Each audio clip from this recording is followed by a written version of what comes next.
پھر اس کے بعد سیدنا عمر رضی اللہ عنہ یکم محرم سن 23 ہجری یوم شہادت سیدنا عمر فاروق رضی اللہ عنہ واقعہ فیل کے 13 سال بعد آپ کی ولادت باسعادت مکہ المکرمہ میں ہوئی. 9ویں پشت میں حضرت عمر رضی اللہ عنہ کا شجرہ نسب رسول اللہ صلی اللہ علیہ وسلم سے جا ملتا ہے. نبوت کے 6 سال 33 سال کی عمر میں آپ نے اسلام قبول کیا. آپ کے اسلام لانے کا واقعہ تاریخ اسلام کا اہم ترین واقعہ ہے، بلکہ اہم ترین موڑ ہے. ہو سکتا ہے کوئی کافر اعتراض کرے کہ ابو مسلمان تو اعتراض نہیں کر سکتا ہے، اس کو تو حق ہے ہی نہیں، وہ اللہ رسول کے حکموں کا پابند ہے، وہ اپنی عقل کو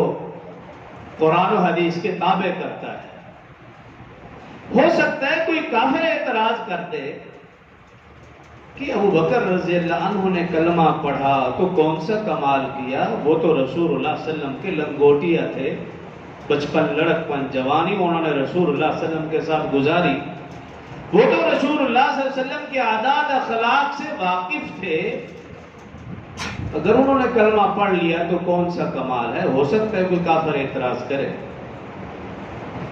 ہو سکتا ہے یہ بھی کوئی اعتراض کرے کہ اگر ان کی زوجہ محترمہ نے حضرت خدیجہ الکبریٰ رضی اللہ عنہا نے کلمہ پڑھا تو کون سا کمال ہے، وہ تو ان کی بیوی تھی، زوجہ تھی،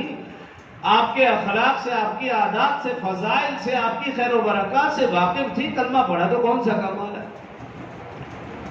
ہو سکتا ہے کوئی اعتراض کر دے کہ علی اور مرتضیٰ رضی اللہ عنہ بچے تھے، رسول اللہ صلی اللہ علیہ وسلم کی زیر کفالت تھے، زیر تربیت تھے، رسول اللہ صلی اللہ علیہ وسلم کی عادات اخلاق فضائل سے واقف تھے، اگر انہوں نے بچپن میں رسول اللہ صلی اللہ علیہ وسلم کے زیر کفالت زیر تربیت ہوتے ہوئے کلمہ پڑھا تو کون سا کمال ہے. لیکن کوئی کافر سیدنا عمر رضی اللہ عنہ کے متعلق یہ بھی نہیں کہہ سکتا، یہ جملہ کوئی کافر بھی نہیں کہہ سکتا، اس لیے کہ سیدنا عمر رضی اللہ عنہ اسلام سے قبل اسلام کے رسول اللہ صلی اللہ علیہ وسلم کے پکے دشمن تھے، اور بچے بھی نہیں، لڑکے بھی نہیں، 33 سال کا کڑیل نوجوان، چوڑا چکرا سینہ، دراز قد، روبدار شخصیت، جاہو جلال چہرے سے نمایاں، اور رسول اللہ صلی اللہ علیہ وسلم کے پکے دشمن. کسی کو یہ ہمت نہیں ہوئی کہ وہ رسول اللہ صلی اللہ علیہ وسلم کے قتل کا ارادہ کرے. اگر یہ ارادہ کیا تو نعوذ باللہ عمر نے کفر کی حالت میں کیا. اتنا پکا دشمن تھا، اور ایسا دشمن جب رسول اللہ صلی اللہ علیہ وسلم کا ایمان لے آئے تو یہ کمال ہے، اور اس کمال کا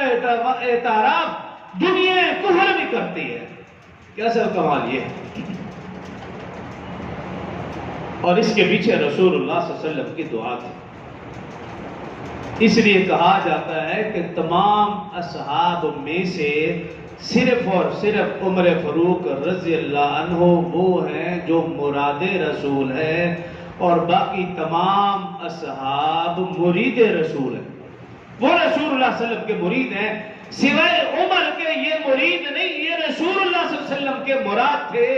رسول اللہ صلی اللہ علیہ وسلم نے دیکھا 39 لوگ اسلام لا چکے، ابو بکر بھی مسلمان ہے، عثمان بھی، علی بھی، طلحہ، زبیر، عبد الرحمن بن عوف، کبائر صحابہ مسلمان ہیں، 39 لوگ.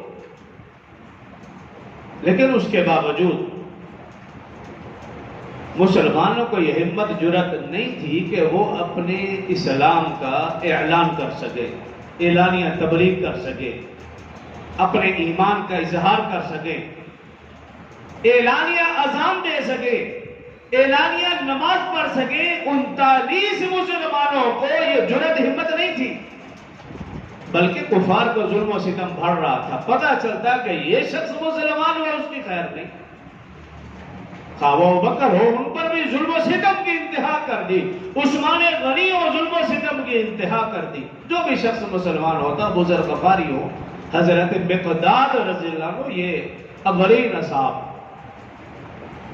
رسول اللہ صلی اللہ علیہ وسلم پوری رات سجدے میں گزارتے،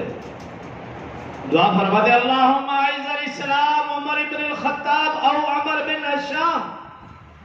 رات کو دعا مانگتے رہے پوری رات سجدے میں،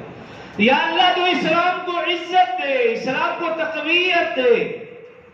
عمر بن خطاب کے ذریعے سے یا عمر بن ہشام یعنی ابو جہل کے ذریعے سے۔ یہ دو لوگ ایسے تھے اس وقت جن کا کفر میں مقام مرتبہ تھا، عرب میں مقام مرتبہ تھا، جاہ و جلال تھا۔ تو رسول اللہ صلی اللہ علیہ وآلہ وسلم نے یہ دعا فرمائی، یہ دعا تو قبول ہوئی، اور پھر اللہ رب العزت نے حضرت جبریل کے ذریعے سے فرمایا تھا اے پیغمبر اگر آپ او نہ کہتے،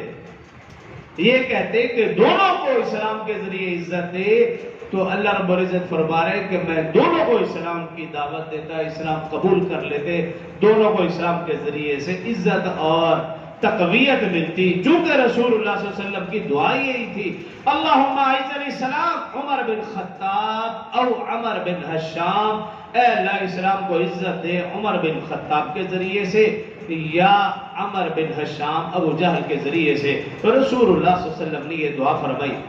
اگلا دن آیا،